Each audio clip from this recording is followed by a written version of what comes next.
This video is all about the FTD error, failure to drain error on GE dishwashers. Basically, it means your dishwasher is not draining the water out. This could be due to a blockage or a failed component.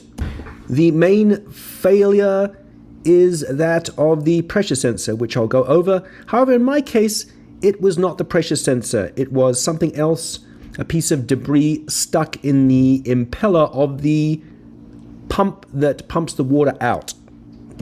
Does your GE have this error code? FTD. Look at it.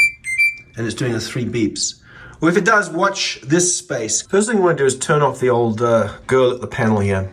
So this next item, which I don't have video of, is really important. So you've turned the breaker off, you've covered yourself there. Now you need to turn the water supply off, and you also need to disconnect the drain hose from the kind of pipe that it's attached to.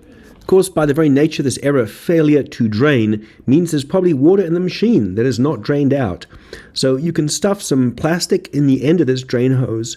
You can try and maybe drain it out or get a shop vac. And remember, when you turn this thing over, there's still going to be water in there, and it's going to come streaming out. So either drag the machine outside or just have a bunch of towels and stuff on the floor, because there is going to be water coming out of there. Just remember that. So the next thing you want to do is, according to the interwebs, a lot of people drag this whole thing out. We want to do the easy way, which is taking off this bottom panel. And we have a bit of a problem because we have this ridge here. Most people don't have this ridge. We have this stupid ridge because these counters are really low. So we have a ridge. So we're going to use a, what is this? A 1/4 inch nut driver. I'm going to take off these 2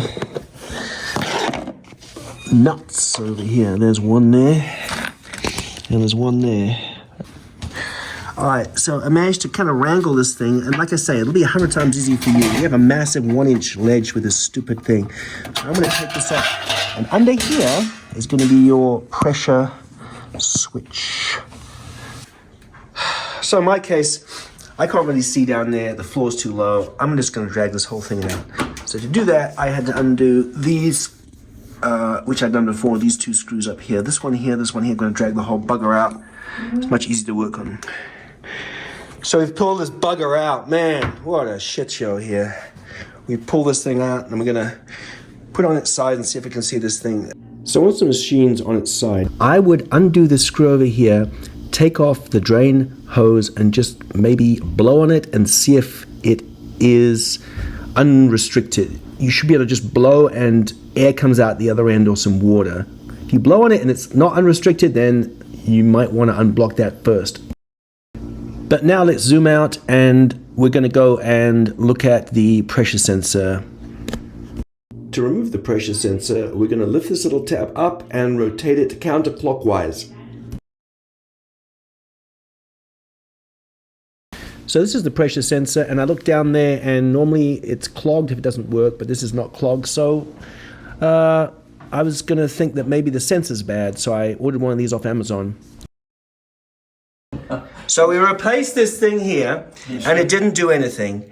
So I was ready to give up, and I thought, okay, let me see what's the next thing I can actually do. And the propeller, this thing I guess is the pump that extracts the water, pumps the water out. It's pretty easy to take off. So to take off the drain pump, you're just going to push down on this little tab here and rotate it counterclockwise. What do we find in there? Could you get the thing we found in there? I have a helper here. He's a little bit aged, but anyway. We found a bloody piece of glass. Look at this. So this was in there. Massive, stuck in the propeller there. So what happened with this machine? Okay, so how did a massive shard of glass get through the filter and get into the impeller? Well, here's my theory. The owner of the machine forgot to lock down, secure the filter when they took it out. And this caused a bunch of debris to get past the filter because the filter wasn't secured properly. And that is how a shard of glass got into the impeller of the drain motor. And how did I know that the filter wasn't secured properly? Because I was told by the owner that when they took out the filter, the next time there was a spoon underneath the filter. All right, so now I'm going to put it back, and I said in the video, I'm pretty sure this is the problem. So that's how you put back the dishwasher drain pump.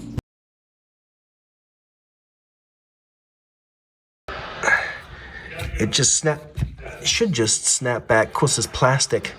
It should just go on like that. See, there's like a tab through there where it kind of goes on to. It's hard to see. Man. Anyway, trust me, this thing is back on, otherwise you'll see water pouring out. So I just pushed this tab down and rotated it counterclockwise to get it off. Okay, put it back up. It's the moment of truth. All right, we just wasted I don't know how long, and we've put this thing back, but it does work now. Okay, auto set. Okay, so I'll show you start and watch. Here we go. There we go. So you'll know when it's working when your hose is pissing out water. So there we go. There we go, folks. Hope this is helpful. I didn't see anything like this on the internet, so there you go.